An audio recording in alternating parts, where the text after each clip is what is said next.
Heeft u dit vliegtuig wel eens gezien? Dit is zo'n mooi verhaal. Dit is tot stand gekomen en gebouwd door mensen die niet uit de vliegtuigindustrie komen. Nou, dat vind ik nou een mooi voorbeeld van een innovatietraject. Mijn naam is Rex Beerlaag. Ik help organisaties met het vernieuwen van producten en diensten, zodat zij met nieuwe energie hun klanten kunnen bedienen. Je bent waarschijnlijk op deze pagina terechtgekomen omdat je zelf ook worstelt met innovatietrajecten. Nou, er kunnen een aantal dingen zijn.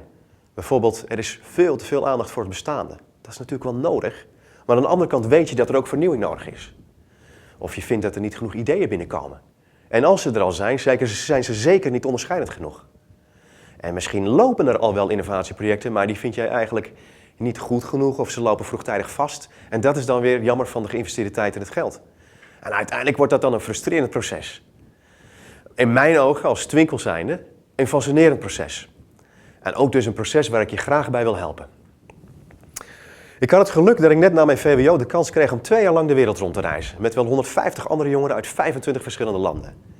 En we wilden allemaal hetzelfde. Een positieve bijdrage leveren aan de wereld. Nou, ik leerde veel. Ik leerde samenwerken, werken vanuit eigen kracht en passie, communiceren, doel- en resultaatgericht werken en ook creatief en nieuwsgierig zijn. En het belangrijkste eigenlijk nog, ook binnen innovatietrajecten, ik kreeg inzicht in patronen. Patronen die dingen tegenhouden en patronen, als je ze een beetje aanpast of als je ermee werkt, dat je weer een heel eind verder kunt komen. En dus ik leerde dat iedereen kan vernieuwen. Nou, dat bleek een enorme goede basis voor mijn verdere carrière, voor mijn opleidingen. Bijvoorbeeld mijn internationale loopbaan bij een van de grootste mediabedrijven in de wereld. En mijn rol als innovatiemanager bij een snel groeiend bedrijf in Nederland. En na mijn 40ste begon het toch te kriebelen. Want keer op keer kreeg ik hele positieve reacties.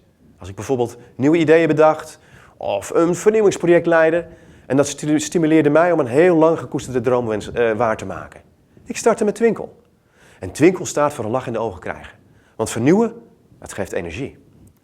En elke keer weer blijkt dat. Als ik dan samen met relaties nieuwe ideeën bedenk en help diezelfde nieuwe ideeën door te vertalen naar producten en ze lanceer. Nou, ik snap wel heel goed hoor, dat er veel brainstormbegeleiders en ook heel veel innovatieadviseurs zijn. Wat ik van hen weet, is dat zij vaak vooral de analytische kant kiezen. Ze duiken het proces in, de cijfers in, terwijl ik juist eerst wil inzoomen op de persoon. En ook het team. Wie ben jij? Waarom wil je vernieuwen? En wat is het doel nou eigenlijk?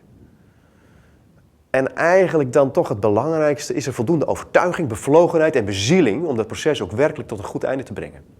Nou, pas als dat allemaal helder is, dan gaan we samen verder met die innovatiewens. We doorlopen dan het door mij ontwikkelde Twinkel-model. We kijken naar trends en ontwikkelingen, toch eerst om je heen kijken. Hè?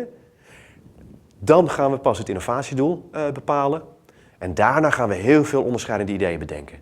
Eigenlijk brainstormen, maar wel heel anders. We gebruiken lateraal denktechnieken, gewoon creatieve technieken. En je zult dan dus ook zien dat iedereen creatief is, ook jij. En dat het veel energie geeft. En daarna gaan we naar de uitvoering en lancering. En met name daar is de Twinkelfactor van belang. Creativiteit, nieuwsgierigheid en vooral doorzettingsvermogen. Volgens mij heb je nu een goed beeld van wat de mogelijkheden zijn. En mocht je op dit moment midden in een vernieuwingsproces zitten, wat moeizaam loopt en je hebt behoefte aan hulp en je hebt wel onderscheidende ideeën, maar je wil er veel meer, nou, bel mij dan of mail voor een vrijblijvende kennismaking. Ondertussen wens ik je enorm veel succes met je vernieuwing. Graag tot ziens.